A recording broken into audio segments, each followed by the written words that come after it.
MudRFunR here. Today I'll be doing a oil change on my wife's 2018 Buick Encore. It's got the 1.4 liter turbo 4-cylinder. And if you look in the owner's manual, you'll see that there's two different types of engine. So it's either a LUV or a LE2. And if you look at your serial number, this is referring to the 7th number from the right. You'll see it'll be a B or an M. Mine has the B, so this is an LUV engine.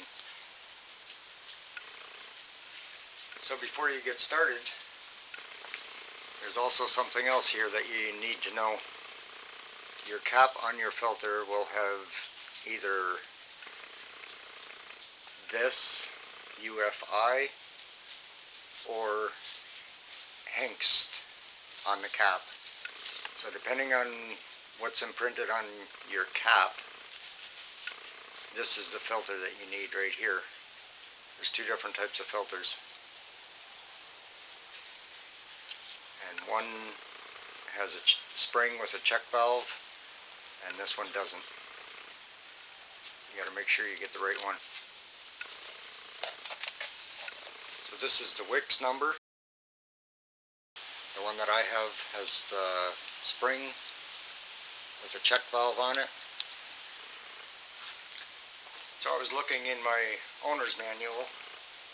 I don't know if it's in there or if I just can't find it, but it does not say anything inside the owner's manual that I can find of what grade of oil to use, but it is on the cap, and it says to use 5W30 Dexos.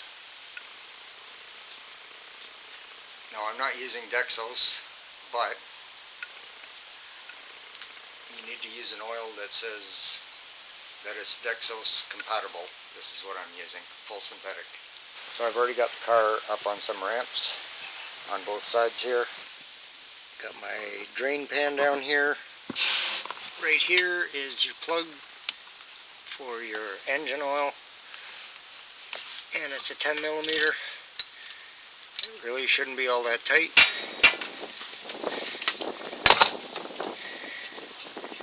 And I'll try not to get that to pour all over me. Oh, got my gloves all covered. Anyway, just gonna let that drain.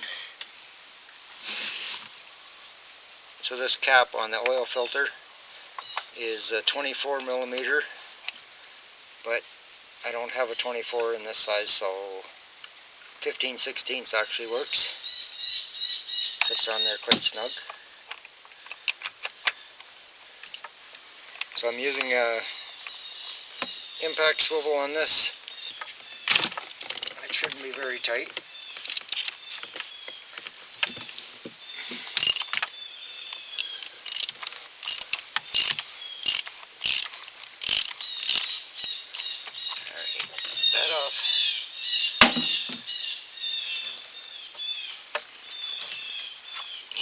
She comes.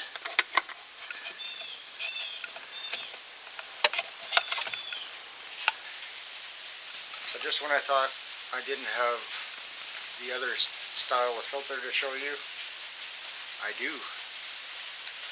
Whoever did the oil change last obviously didn't do their research. I had it done at a garage.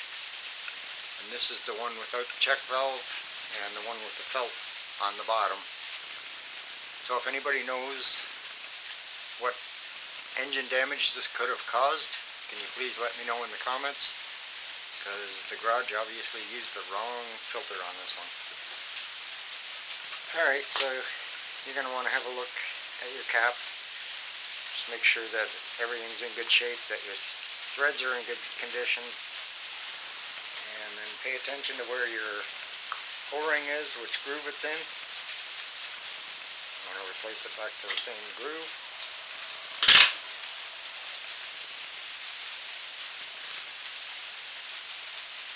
And I'm just cleaning it off first. Alright, that looks good and clean in there. Okay. And your filter should come with a new O-ring. The new filter. And there's the O-ring. So you can definitely see the difference in the two filters. That's the one I'm supposed to have. And the reason I know that is because you'll see right there it says UFI on the cap on this one.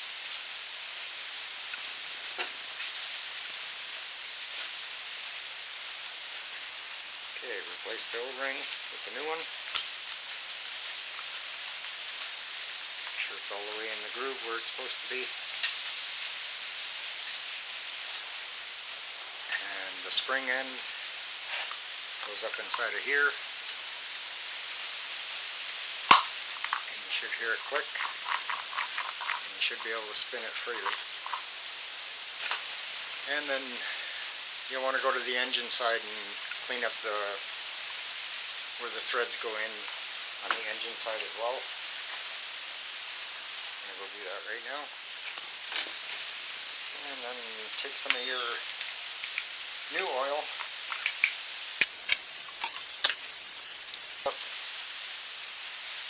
And I'm just going to use my fingers. Told not to dip my fingers in oil, but you know, it happens. Alright, you just want to get some oil on that O-ring there, make sure it's not going in dry. Okay, going to take that back to the car, put that in where it belongs.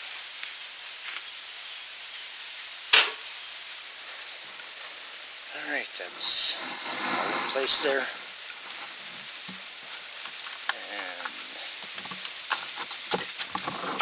And it should slip right down in there.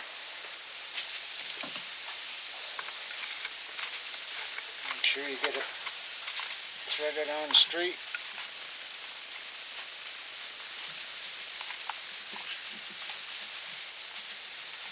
Should be able to tighten it down a little ways first before that rubber touches.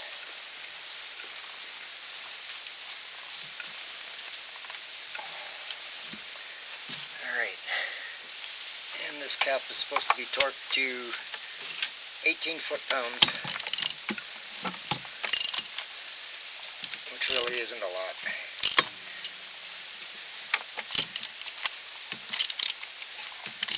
So it'll go in a little ways further yet. After the rubber touches, then you'll feel it when it gets tight.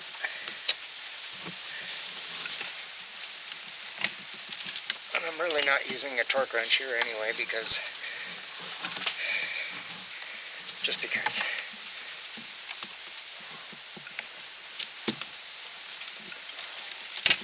There. Nice and snug.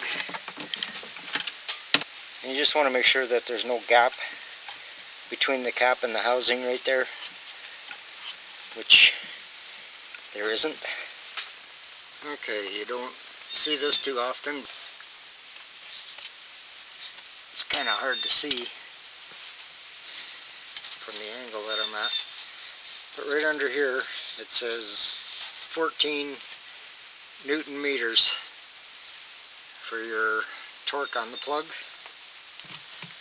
So 14 Newton meters works out to roughly 10 foot-pounds or 124 inch-pounds. You want to get your cap, make sure that that rubber is in good condition on there, the sealing rubber, and you definitely want to make sure it's clean. And wipe that off right there where the oil's dripping out.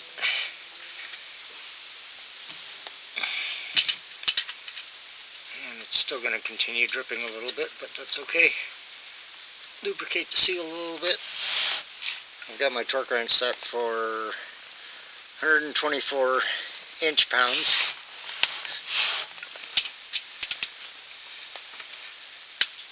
And that's it. I'm giving it a little extra, just because I can.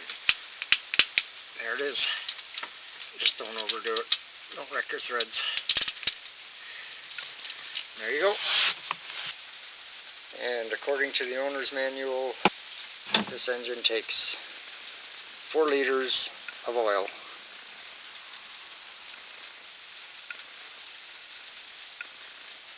Should probably use a funnel.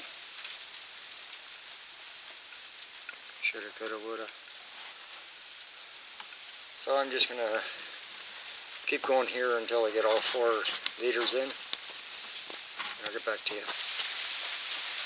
So just wipe up any excess oil that might have dribbled out from not using a funnel, or and then your cap, you also want to clean that rubber seal that's on there. I like to keep the whole thing clean. Shine her up good, and we should be able to start her up and give it a try. Check for leaks.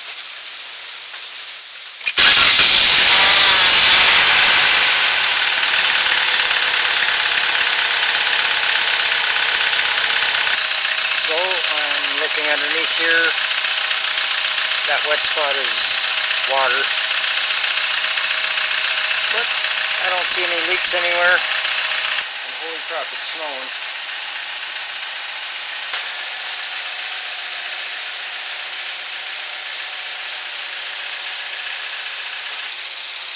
Hope you subscribe and make sure you hit the like button if you like this video. Okay, so I'm going to start it. And on this button on the end right here, I'm going to dismiss the hood being open. So you need to turn this. I'll bring it back to where it was. Okay, turn, turn, turn. Alright, there it says 14% remaining oil life. So this button right here, push that and hold it, and there it goes back to 100%. I've checked under the hood, made sure that everything is not leaking, and everything's good. 63,122. Okay, so it has sat here for several minutes now, and after I've had it running, just gonna make sure that it's got the exact amount of oil on it. So what I'm reading right here at that mark, just below the top cross hatch right there, I'm gonna put a little bit extra in just to bring it to the top of that cross hatch up there.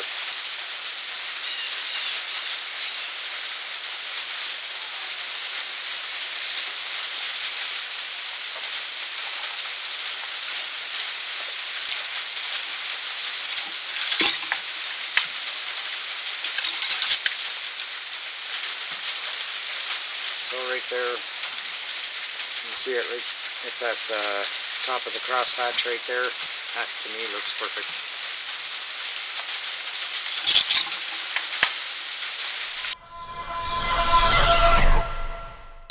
If I'm doing my own oil changes, I know what type of oil I'm using.